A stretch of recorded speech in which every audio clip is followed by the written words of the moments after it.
સ્વામી શ્રી રોબિન્સવિલે અક્ષરધામ મહોત્સવ અને Abu Dhabi BAPS Hindu મંદિરની પ્રાણ પ્રતિષ્ઠા કરીને રાજકોટ તારીખ 14 જૂન 2024ના રોજ પધાર્યા. ત્યારબાદ આજના રવિવારના દિવસે સ્વામીશ્રીના પ્રથમ પૂજા દર્શનનો લાભ રાજકોટવાસીઓને મળ્યો.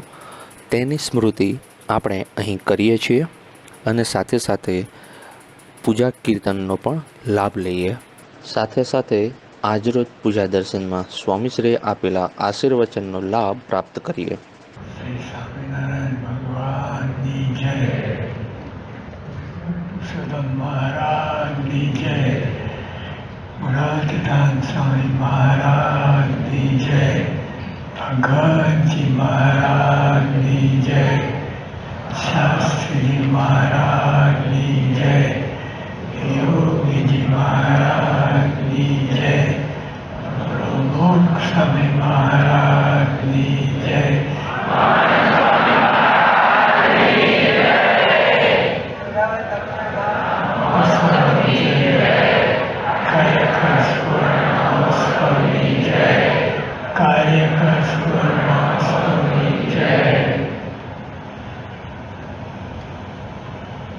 આ બ્રહ્માંડમાં સ્વામિનારાયણ ભગવાન પધાર્યા. અનંત કોટી બ્રહ્માંડો છે, અનંત કોટી બ્રહ્માંડ, અને એક બ્રહ્માંડમાં 14 લોક. આ 14 લોકોમાં પૃથ્વી લોક. પૃથ્વીમાં કેટલા બધા આશ્ચર્ય છે, કેટલું બધું આશ્ચર્ય. હવે એવા 14 લોકોનું બ્રહ્માંડ, એવા આનંદ બ્રહ્માંડો આમની પેટે ઉઠતા, આમની આમ કેટલા ઉઠતા ફરે. એવા ભગવાન આ સ્વામિનારાયણ આ પૃથ્વીમાં હવે શોધતા કેટલી વાર લાગી હશે કે આ બ્રહ્માંડ, આપણું બ્રહ્માંડ ક્યાં છે, શું છે, આનંદ બ્રહ્માંડ. પણ ભગવાન એટલી બધી દયા કરી કે આપણી પાસે પહોંચી ગયા. અને દાદા કાચર અને ત્યાર પછી બધા પરંપરા તે વખતે તે ભક્તોને સુખ આપ્યું. અને એ રીતે અતિ કરુણા કરી. બાકી આ ભગવાન ક્યારેય બનવાના નતા. એ સામેથી કૃપા કરીને આપણી પાસે આવ્યા. ચક્રાઓ ફરેલા કરે, પણ એટલી બધી કૃપા થઈ બ્રહ્માંડ. અને આયા તો ખરા, પણ આપણા જેવો ખાધું પીધું ઉઠ્યા બેઠા બધું આપણે સજાતી થાય એ તે ક્રિયા કરી અને અપાર સુખ આપ્યું.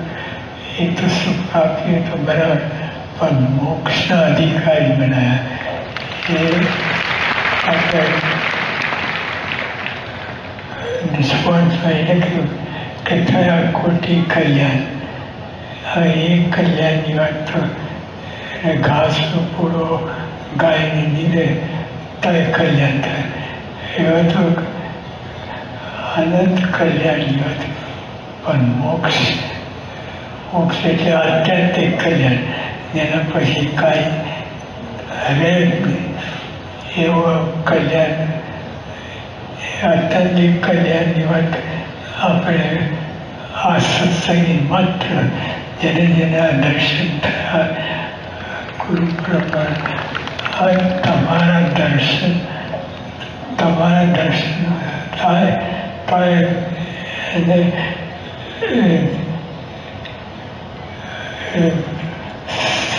સંપર્ક થયો એટલે એ આ કલ્યાણ માર્ગમાં આવી ગયો. એવા કલ્યાણ મહારાજે એટલું બધું કલ્યાણ કર્યું. તો આપણે કેટલા ભાગ્યશાળી. આ ભગવાન ક્યારે બનવાનું થાય એ મળ્યા આપણને અને એટલી બધી કૃપા કરી. બધું જાતે જ કર્યું. સોરાની ગુરુ કરે અને એક આની આપણે એક આની પણ આપણે કરી નથી. પણ એક આની છેવટે એક આની મહારાજે કહ્યું. પણ આપણને ખરેખર આપણા ભાગ્યનું પાર નથી. ખરેખર શ્રીજી મહારાજ આપણને પ્રત્યક્ષ મળ્યા. આપણા કીર્તન ગવાયા તો બધી એ જ વાત આવી કે મહારાજથી કૃપાનું પાર નથી. પણ હવે આપણે શું કરવાનું? આ બધું તો આપણે વાત કરી પણ આપણને સમજાય ન સમજાય પણ આપણે ભાગ્યશાળી આ કલ્યાણ પરમાં ઘૂસી ગયા છે. ઘૂસ મારી અને પણ હવે કરવાનું યોગીઓ ભાઈ ટૂંકમાં હવે કરી એ પ્રમાણે આપણે રહેવું. આજે કેરીના ઢગલા લે ઠાકોરજી આગળ અને આપણે બધાને પ્રસાદી મળવાની છે. પછી સ્વામી યોગી આપા કહે છે સત્સંગમાં ભાવ અવગુણ ખટાશ ના આવે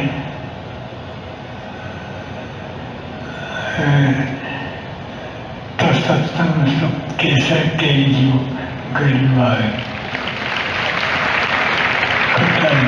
ખટાશ આવે. કેરીઓ ઢગલા છે, કેરીનો રસ નીકળે પછી એમાં આપણે ખટાશ આંબલીનું પાણી લઈએ તો શું થાય? આપણે કેરીનો રસ મારી ફરે કંઈક જુદું વસ્તુ નીકળે. તો યોગી આપણે કહ્યું કે સત્સંગમાં ભાવ અવગુણ ખટાશ ના આવે તો સત્સંગ કેસર કે જેવું કર્યું હોય.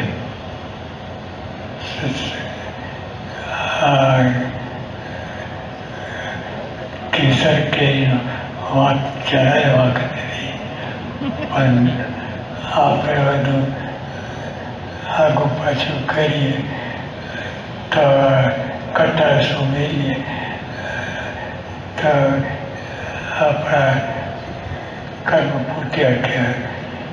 આવો સત્સંગ દિવ્ય સત્સંગ કાંઈ હોવું જ ન જોઈએ. તે કેસર કેરી જેવું છે. માટે સંતો અને હરિભક્તોમાં દેવ ભાવ રાખવો.